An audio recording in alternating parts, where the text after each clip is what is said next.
Hello and welcome back to Your Business, Your Wealth. You might be wondering, where's Paul and where's Corey? That's not Paul or Corey. Well, my name is Miranda. I work with Paul and Corey here at Sound Financial Group, and I wanted to give a little bit of an introduction to this week's bonus episode. That's right. We have some bonus content for you guys here this week. In this episode, we're going to feature Paul's interview from the ladies at the Get Real podcast. So if you're curious to check out their content, we'll link some things down below for you. But in this week's episode, we wanted to feature it on our own channel, and we hope you enjoy. If you're, curious and want to see more sort of one-off content from us, comment down below and let us know your thoughts. Also, make sure to give this video a thumbs up and subscribe. We're almost to 1,000 subscribers now, or somewhere near that ballpark, so that's exciting. And we hope you enjoy. Here you go.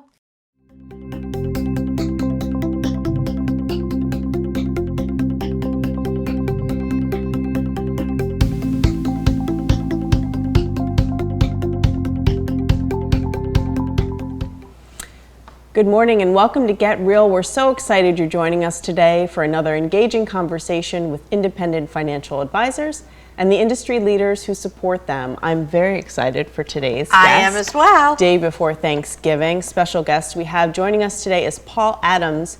He's the CEO of Sound Financial Group. Welcome, Paul. Hey, it's so great to be here with both of you. Hi, Paul. Welcome. Yeah, thank you. So let's get right into it. What motivated you to become a financial advisor? This is a little bit awkward. I had my own little business. I was wholesaling salt at the age of 18 to casinos, car washes, and even retail delivery of folks who were older who had a difficult time putting salt in a water softener. This was water softener salt, not table salt. And I had gotten connected with somebody who's a recruiter with Northwestern Mutual. And I was in college at the time, and it was part of their intern program. Lo and behold, they had told me about a 21-year-old in Southern California making $250,000 a year. Wow. My entire decision matrix for getting into the business was, I don't know any 21-year-old smarter than me. I could probably do that. Right. That's it. And what's kept me in the business was something much more admirable and altruistic. But getting in, just being a young, dumb person, I think I could probably do that and make good income. And it took me till I was 22. I wasn't able to do it by the time I was 21. But certainly the industry has treated me well.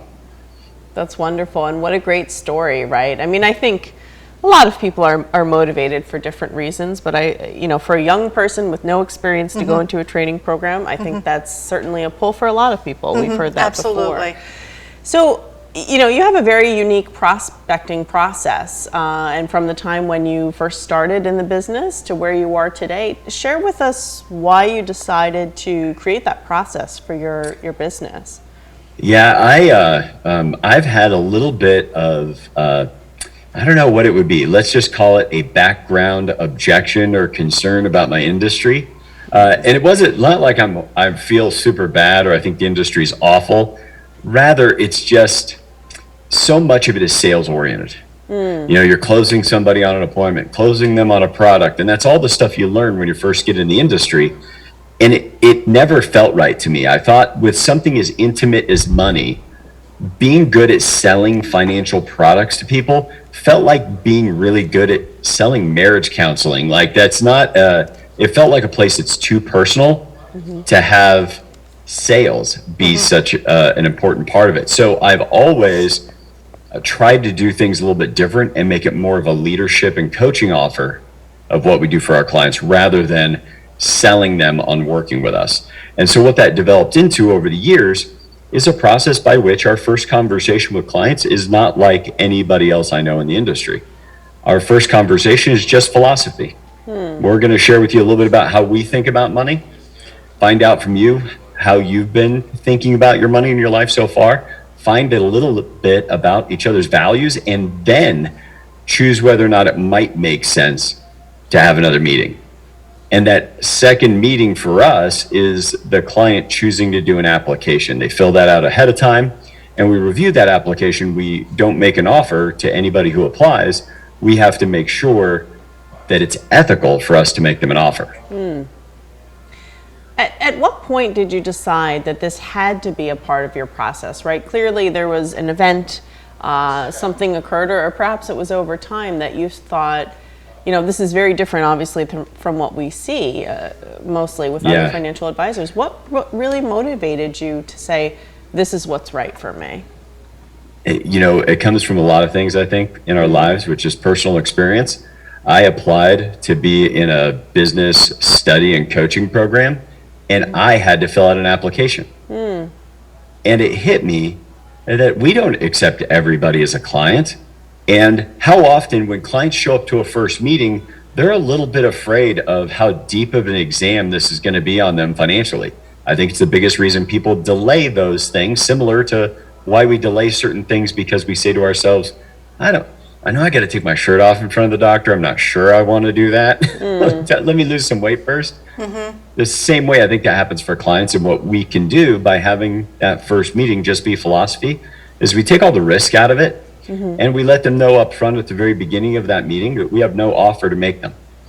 We don't know enough about them yet, and we're not going to ask enough about them in this meeting to know if we should make them an offer. Because we charge a fee up front, we have to know if it's ethical. Can we produce enough value given the amount of fee we're going to charge? And maybe one last thing that is a little bit different in the way we talk to new clients is we let them know that they're equally an opportunity to us and a threat to our firm and our firm's reputation.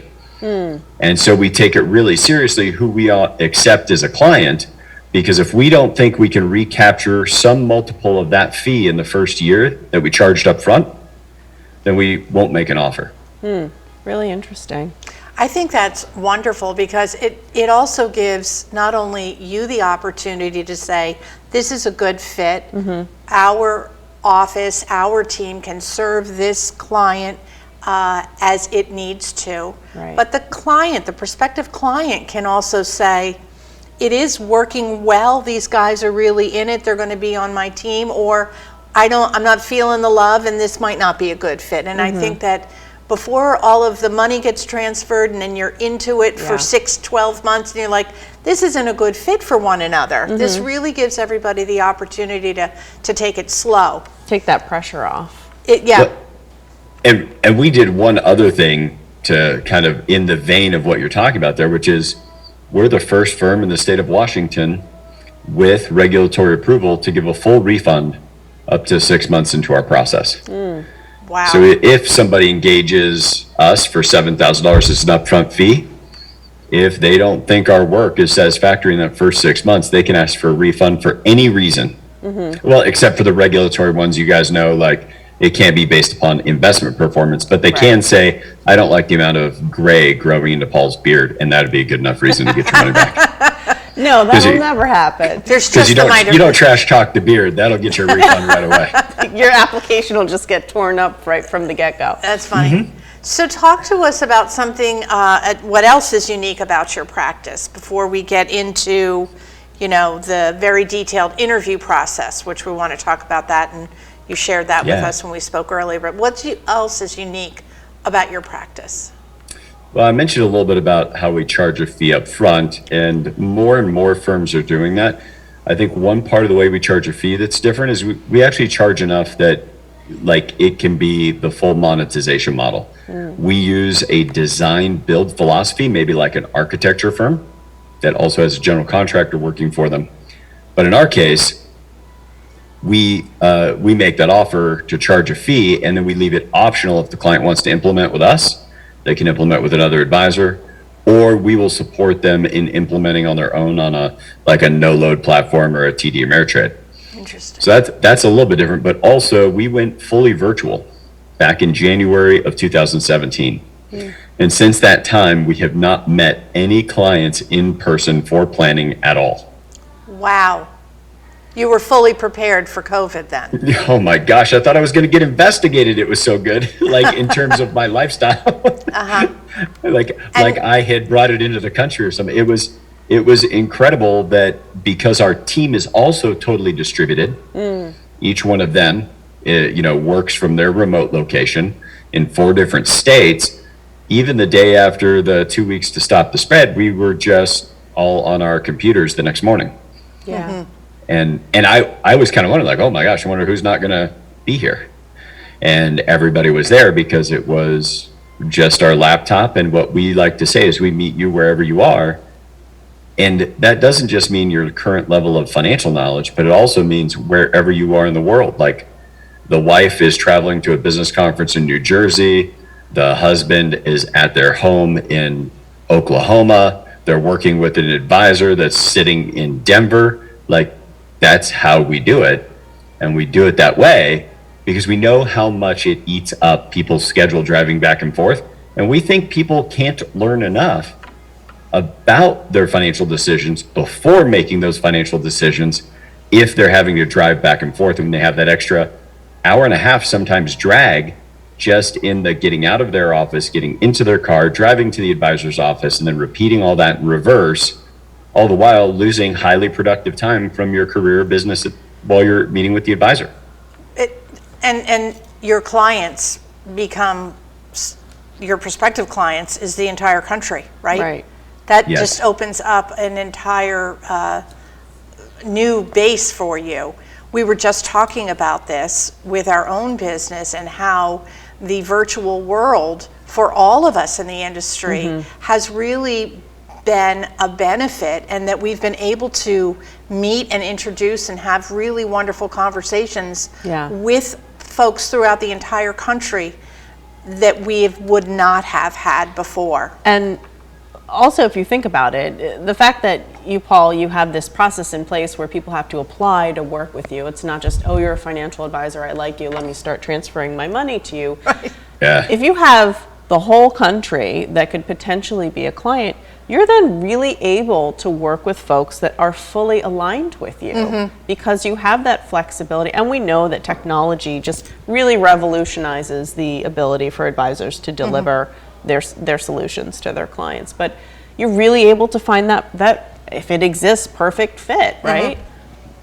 Yeah, and I think the other thing it does for us, one, it's a little bit easier to just introduce us to somebody that you care about, because if we have a first meeting with them, we're not selling them anything. Right. That first meeting is literally, we lay out at the beginning that we will have no offer to make them. So that makes it easier. But then also, nearly every client that an advisor has somebody very close to them they care a great deal about that does not live within driving distance of your office. So I want to touch on that. You have a unique way of engaging with the client. You have some commitments that you will provide to them, but you also ask that of your clients. Talk to us about that. Yeah, a little bit of a funny story. It goes back to a coach that I had maybe when I was 23. And I was on the phone with him, and I was kind of lamenting this problem as a young advisor where these clients, they keep canceling meetings, and some percentage of meetings canceled at that time, maybe it was 40%. And I was talking to this coach. He says, well, have you told them that they can't cancel their meetings with you? And I was like, what do you mean tell people they can't cancel meetings with me? People know you're not supposed to cancel meetings. And I went on for a few minutes with how ridiculous this suggestion was. And he just sat there quietly while I ranted. And then after I was done, I think he leaned into the microphone with a smirk on his face, or to his telephone with a smirk on his face, where he says, I don't think they do know. Right. Your cancel rate tells me. And it hit me like a ton of bricks. There's all kinds of things we want clients to do in their relationship with us, and they might even have some expectations of things they want from us. But we never lay it all out, so we all walk around with these expectations. And if you've ever been married and you have poor expectations of your spouse, it'll end up in a poor relationship. And similarly for every client. So we just start with these mutual commitments. For instance, please only cancel or reschedule a meeting either a great deal in advance or only if it's an emergency. And the way we create the contrast is I'm going to make every meeting that we schedule. The only way I'm going to miss a meeting with you is if I'm in a hospital and their Wi-Fi is not dependable. Oh, wow. Like that. Now, that's huge. What we're doing by inserting that little joke is kind of reminding them that we You're are taking it also, seriously. like we all have to. Yeah. Right. Yeah. It We've is got to take a quick, Paul. You have to arrange the entire world Right. in your world just for us to be able to be here in this interview today. Paul, So just telling the client that makes all the difference in the world, and our cancellation rate is now like, I don't know, 5. we a great number. have to take a quick break here, and I'm sure that there's other things that are as equally as important as the Wi-Fi in the hospital, but we're going to get back to that in a few minutes, and we hope that you stay tuned. Thanks. Black Friday used to mean long lines and deals gone in a flash. That was Black Friday then. This is Black Friday now. This year, Target has Black Friday deals all November, with new deals each week, in store and on Target.com. So you can get all the Black Friday savings without all the Black Friday stress. No matter how you shop, it's Black Friday now at Target.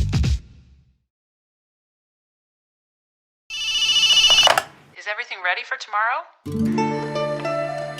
Planning, shopping, carrying, washing, slicing, dodging, chopping, weeping, mashing, grating. And now, what oil are you going to use to cook all that effort? Introducing Bertolli Cooking Olive Oil.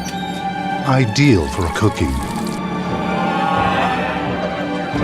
Bertolli, elevate your every meal.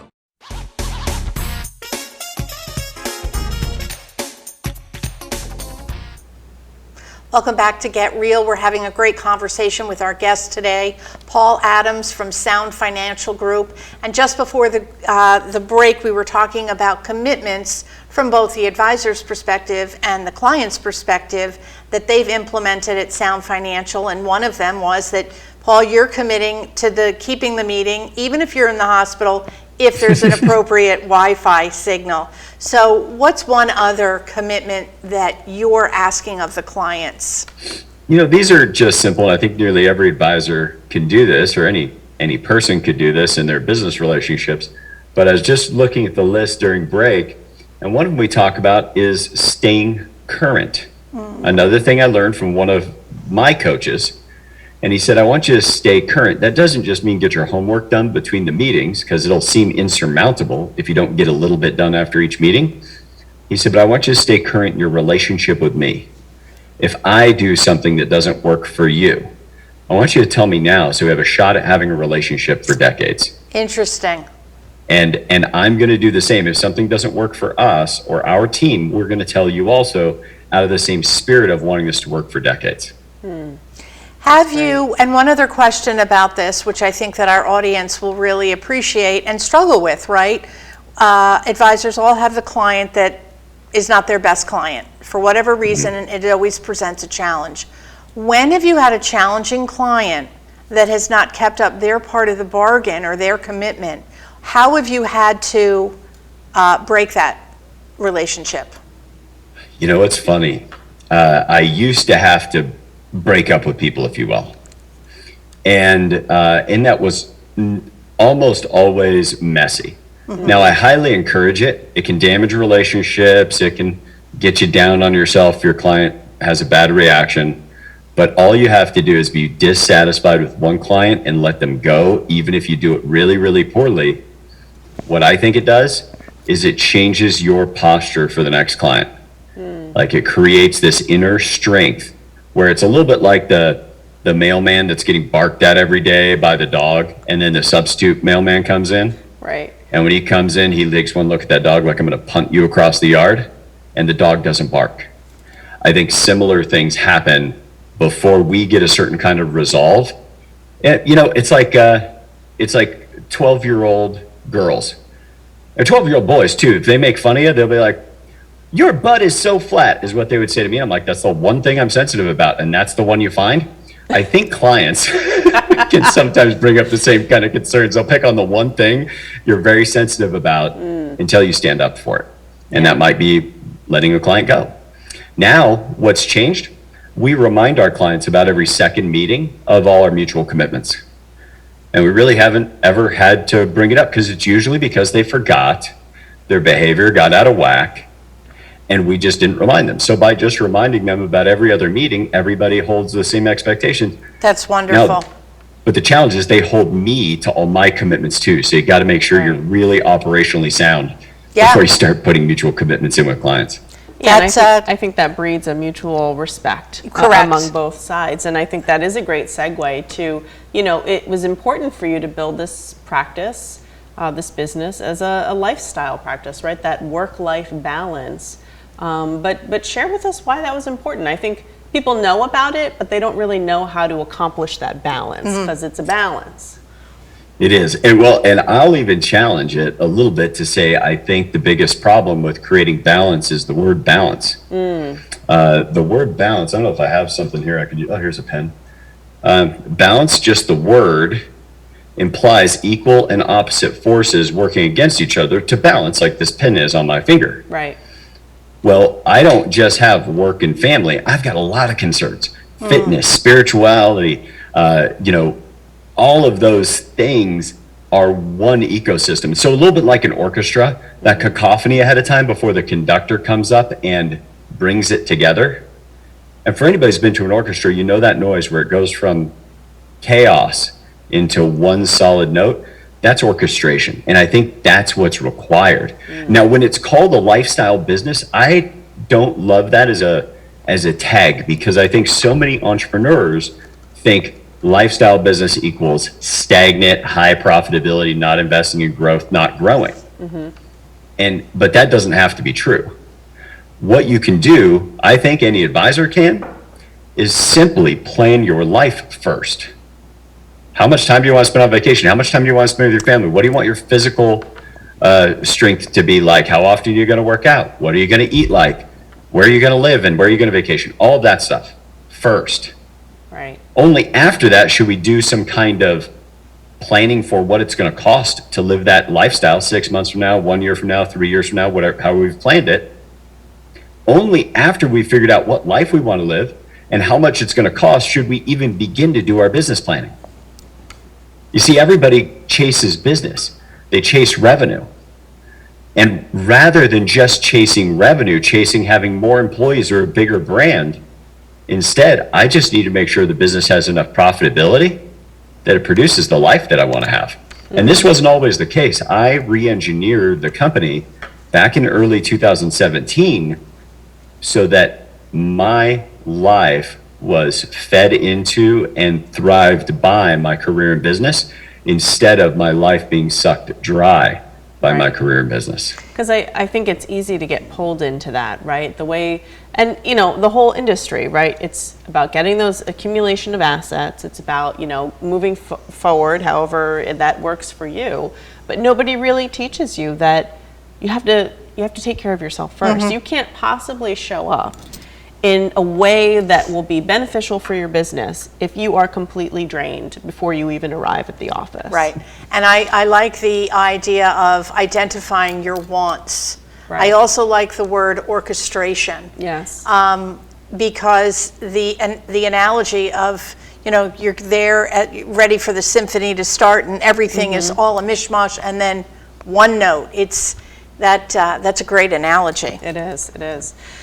So what are some of the misconceptions about running this? I mean, you mentioned a couple, this orchestrated practice, right? So what are some of the other misconceptions out there for advisors who may be watching today and saying, yeah, that's really not for me. I've got to focus solely on my business.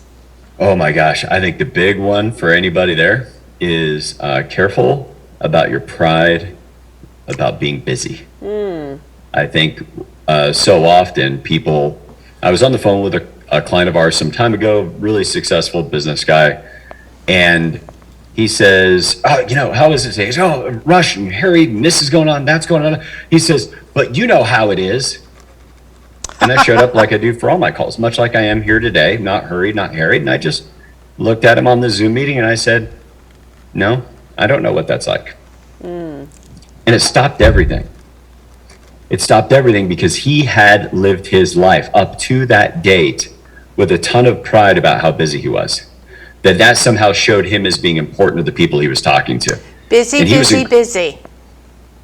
Say that again? Busy, busy, busy. We define ourselves as successful if we're doing, as opposed to human beings, we're human doings. Yes, and I think the advisor just has to figure out what is your highest, best use in what you do. And price out everything you do on a daily basis.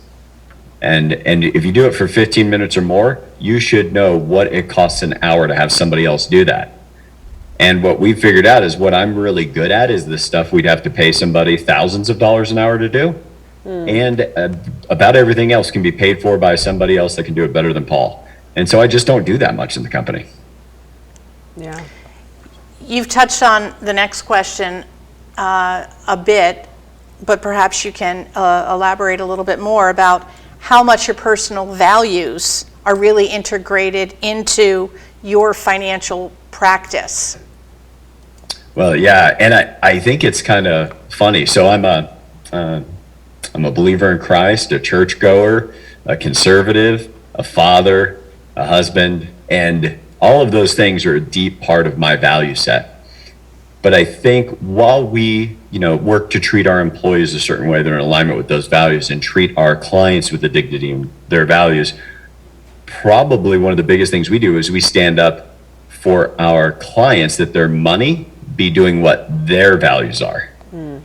Like bringing our financial knowledge and experience with none of our baggage about money. And we call our advisors household financial officers.